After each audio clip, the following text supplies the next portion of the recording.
Everyone, आधुनिक इतिहास में आप सभी को स्वागत करती हूँ। फर्स्ट क्वेश्चंस देखते हैं। उत्तराधिकार युद्ध में गुरु गोविंद सिंह ने किसका साथ दिया था? तो इसका आंसर हो जाएगा बी, बहादुर शाह।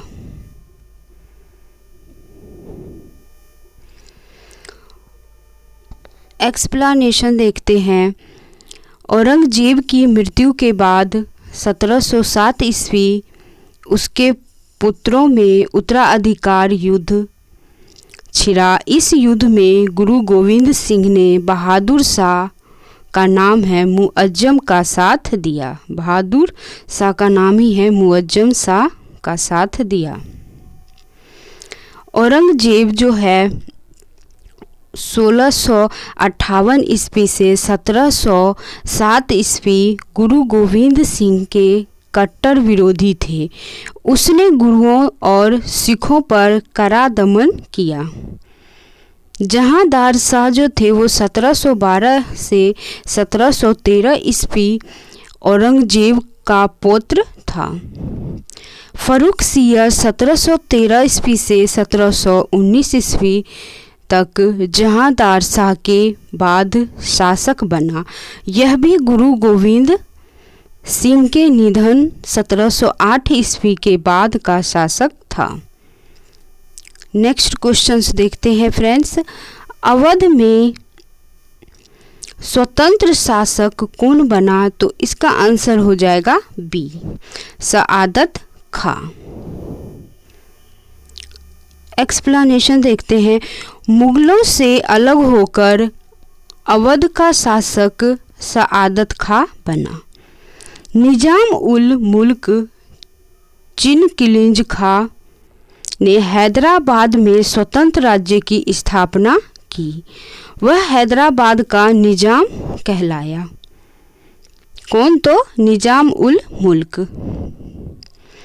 सआदत खां 1722 ईस्वी ने अवध में स्वतंत्र शासक के रूप में अपनी सत्ता स्थापित की। उसे अवध का नवाब माना जाता है। किसको? तो सआदत खां को। अवध राज्य बाद में शुजा उद्दौला जैसे शासकों के कारण बहुत प्रसिद्ध हुआ। मुर्शीद कुली खां ने बंगाल में स्वतंत्र शासक के रूप में सत्ता स्थापित की। उसे बंगाल का नवाब माना जाता है। किसको? तो मुर्शीद कुली खां को। हुसैन अली खां सैयद बंधुओं में से एक थे। उन्हें किंग मेकर कहा जाता है क्योंकि उन्होंने मुगल दरबार की राजनीति में कई बादशाहों को गद्दी पर बैठाने और हटाने का काम किया, लेकिन उन्होंने अवध या किसी स्वतंत्र प्रांत की नींव नहीं रखी। नेक्स्ट क्वेश्चंस देखते हैं फ्रेंड्स। हैदराबाद का स्वतंत्र शासक कौन था? तो इसका आंसर हो जाएगा बी, चिनकिलिंज खां या निजाम उल मुल्क आसफ जाह। चिनकिलिंज खां जिसे निजाम उल मुल्क आसफ जहां भी कहा जाता है, 1724 ईस्वी में हैदराबाद में स्वतंत्र निजाम राज्य की स्थापना की। बाद में उसका वंश आसफ जाही वंश के नाम से प्रसिद्ध हुआ। वीर दाऊद खान ने उत्तर भारत रुहेलखंड क्षेत्र में मुगलों से स्वतंत्र होने की कोशिश की। सआदत खां अवध का संस्थापक शासक था। उसने 1722 ईस्वी में अवध को स्वतंत्र राज्य बनाया। बदन सिंह ने भरतपुर राजस्थान में जाट राज्य की नींव रखी। उसे भरतपुर का शासक माना जाता है। किसको? तो बदन सिंह को। बंगाल का स्वतंत्र शासक कौन था? तो इसका आंसर हो जाएगा ए, मुर्शीद कुली खां। एक्सप्लेनेशन देखते हैं। मुर्शीद कुली खां को बंगाल का पहला स्वतंत्र नवाब माना जाता है। उसने मुगलों से अलग होकर अपनी सत्ता स्थापित की और ढाका की जगह मुर्शिदाबाद को राजधानी बनाया। वीर दाऊद खां रुहेलखंड क्षेत्र से जुड़ा था। उसने मुगलों से स्वतंत्र होने की कोशिश की। सआदत खां अवध का संस्थापक शासक था। उसने 1722 ईस्वी में अवध को स्वतंत्र राज्य बनाया। चूड़ामन सिंह जाट नेता था और बाद में भरतपुर राज्य की नींव रखने में प्रमुख रहा। कौन? तो चूड़ामन सिंह। कर्नाटक का स्वतंत्र शासक कौन था? तो इसका आंसर हो जाएगा सी, सादुतुल्ला खां। एक्सप्लेनेशन देखते हैं। कर्नाटक क्षेत्र 1722 ईस्वी में सादुतुल्ला खां स्वतंत्र शासक बना। वीर दाऊद खां का संबंध रुहेलखंड उत्तर प्रदेश क्षेत्र से था। सादुतुल्ला खां को कर्नाटक का स्वतंत्र शासक माना जाता है। उसने मुगलों से अलग होकर कर्नाटक क्षेत्र में सत्ता स्थापित की। बाद में यह क्षेत्र अंग्रेजों और फ्रांसीसियों की प्रतिद्वंद्विता का मुख्य केंद्र बना। बदन सिंह जाट नेता था और भरतपुर राज्य का संस्थापक था। भरतपुर का स्वतंत्र शासक कौन था? तो इसका आंसर हो जाएगा ए, चूड़ामन एवं बदन सिंह। एक्सप्लेनेशन देखते हैं। भरतपुर राजस्थान का स्वतंत्र शासक चूड़ामन एवं बदन सिंह थे। चूड़ामन जाट नेता ने मुगलों के खिलाफ विद्रोह कर स्वतंत्र सत्ता स्थापित की। बाद में उसके उत्तराधिकारी बदन सिंह ने भरतपुर को सुदृढ़ कर स्वतंत्र राज्य का रूप दिया। इसलिए भरतपुर का स्वतंत्र शासक चूड़ामन और बदन सिंह को माना जाता है। सआदत खां अवध का संस्थापक जो था वो नवाब था। सआदत खां अवध का संस्थापक नवाब था 1722 ईस्वी में। हुसैन अली खां सैयद बंधुओं में से एक था। उसे मुगल दरबार में किंग मेकर कहा गया। मुर्शीद कुली खां बंगाल का स्वतंत्र नवाब था। उसने ढाका की जगह मुर्शिदाबाद को राजधानी बनाया। किसने? तो मुर्शीद कुली खां ने। बहादुर शाह का पूर्व नाम क्या था? तो इसका आंसर हो जाएगा सी, मुअज्जम। एक्सप्लेनेशन देखते हैं। बहादुर शाह का असली नाम मुअज्जम था। जहांदार शाह औरंगजेब का पौत्र था और बहादुर शाह जो का बेटा यह 1712 से 1713 ईस्वी में मुगल शासक बना। बहादुर शाह 1707 से 1712 ईस्वी का पूर्व नाम प्रिंस मुअज्जम था। औरंगजेब की मृत्यु के बाद उत्तराधिकार युद्ध में जीतकर वह गद्दी पर बैठा और बहादुर शाह प्रथम कहलाया। अहमद शाह बहादुर जो है 1748 से 1754 ईस्वी एक बाद का मुगल शासक था। बहादुर शाह को किस उपनाम से पुकारा जाता था? तो इसका आंसर हो जाएगा बी, साहे बेखबर। एक्सप्लेनेशन देखते हैं। बहादुर शाह 1707 से 1712 ईस्वी को उसकी कमजोरियों और निर्णय लेने में अयोग्यता के कारण साहे बेखबर यानी बेखबर शासक कहा गया। किसको? तो बहादुर शाह को। शाहजहां एक अलग मुगल सम्राट था। 1628 से 1658 ईस्वी जिसे ताजमहल का निर्माता कहा जाता है। किसको? तो शाहजहां को ताजमहल का निर्माता कहा जाता है।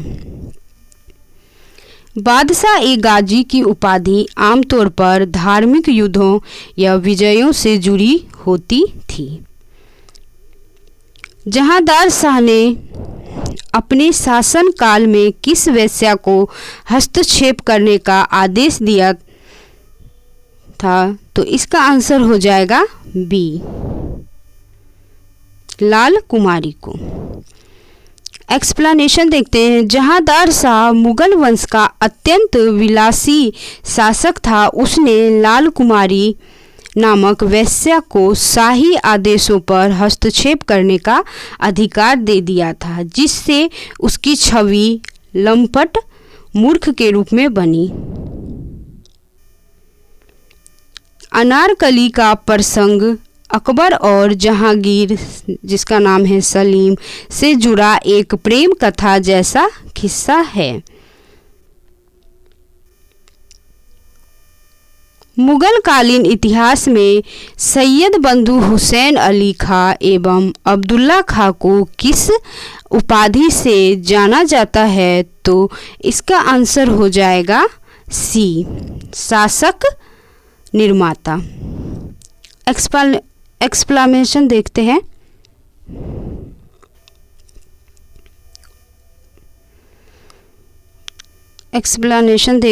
मुगल काल में सैयद बंधु हुसैन अली खां और अब्दुल्ला खां ने कई बादशाहों को गद्दी पर बैठाने और हटाने का काम किया, इसलिए उन्हें इतिहास में शासक निर्माता या किंग मेकर्स कहा जाता है। बादशाह एक गाजी एक उपाधि है जिसमें धार्मिक विजय प्राप्त शासकों को दी जाती थी। शाह ए बेखबर उपनाम बहादुर शाह प्रथम 1707 से 1712 ईस्वी को उसकी अयोग्यता और उदासीनता के कारण दिया गया था। नेक्स्ट क्वेश्चंस देखते हैं फ्रेंड्स। जहांदार शाह को किस नाम से भी जाना जाता है? तो इसका आंसर हो जाएगा बी, लंपट मूर्ख। एक्सप्लेनेशन देखते हैं। उसकी कमजोरियां और विलास प्रियता के कारण उसे लंपट मूर्ख कहा गया। शाह बेखबर का उपनाम बहादुर शाह प्रथम औरंगजेब का पुत्र को उसकी अयोग्यता और बेखबरी के कारण दिया गया था। शासक निर्माता का उपनाम सैयद बंधुओं हुसैन अली खां और अब्दुल्ला खां को दिया गया था। शाह ए गाजी धार्मिक युद्धों या विजय प्राप्त शासकों को कहा जाता था। किस मुगल शासक को मुगल वंश का घृणित कायर कहा गया है? तो इसका आंसर हो जाएगा बी, फर्रुखसियर को। एक्सप्लेनेशन देखते हैं। फर्रुखसियर 1713 से 1719 ईस्वी बहुत कमज़ोर, डरपोक और कायर शासक था। वह सैयद बंधुओं हुसैन अली खां और अब्दुल्ला खां के हाथों की कठपुतली बन गया था। उसकी दुर्बलता और कायरता के कारण इतिहास में उसे मुगल वंश का घृणित कायर कहा गया। शाह आलम द्वितीय 1759 ईस्वी से 1806 ईस्वी को अंधा बादशाह कहा गया, क्योंकि मराठों से हारने के बाद गुलाम कादिर ने उसकी आंखें फोड़ दी थी। किसका? तो शाह आलम द्वितीय का। 1715 में भारत किस यूरोपीय दूतमंडल के नेतृत्व में आया? तो इसका आंसर हो जाएगा सी, जॉन सरमन, अंग्रेज। एक्सप्लेनेशन देखते हैं। 1712 में जॉन सरमन का अंग्रेज दूतमंडल भारत आया और 1717 ईस्वी में फर्रुखसियर के दरबार में पहुंचा। फ्रांसीसी व्यापारी 17वीं शताब्दी में भारत आए और 1664 ईस्वी में फ्रेंच ईस्ट इंडिया कंपनी की स्थापना की। पुर्तगाली सबसे पहले 1498 ईस्वी में वास्को द गामा भारत पहुँचे और गोवा, दीव, दमन जैसे क्षेत्रों पर नियंत्रण किया। डच, हॉलैंड या नीदरलैंड के व्यापारी ने भी भारत में व्यापारिक केंद्र बनाए और पुलिकट, नागपट्टिनम आदि। मुगल काल में रुहेलखंड में मुगलों से स्वतंत्र होकर राज्य स्थापित करने वाला संस्थापक कौन था? तो इसका आंसर हो जाएगा बी, अली मोहम्मद खां। एक्सप्लेनेशन देखते हैं। रुहेलखंड क्षेत्र उत्तर प्रदेश का भाग में सबसे पहले वीर दाऊद खां ने मुगलों से अलग होने की पहल की, लेकिन अली मोहम्मद खां को ही स्वतंत्र रुहेला राज्य का वास्तविक संस्थापक माना जाता है। उसने मुगलों के प्रभाव से अलग होकर स्वतंत्र सत्ता स्थापित की। वीर दाऊद खां मुगल काल में एक प्रसिद्ध सेनापति था। निजाम उल मुल्क चिनकिलिंज खां आसफ जाह ने 1724 ईस्वी में हैदराबाद को स्वतंत्र राज्य बनाया। सआदत खां ने 1722 ईस्वी में अवध में स्वतंत्र राज्य की स्थापना की। नेक्स्ट क्वेश्चंस देखते हैं फ्रेंड्स। अपने शासनकाल में समय फर्रुखसियर किस बीमारी घाव से पीड़ित था? तो इसका आंसर हो जाएगा सी, जानलेवा घाव से। फर्रुख एक्सप्लेनेशन देखते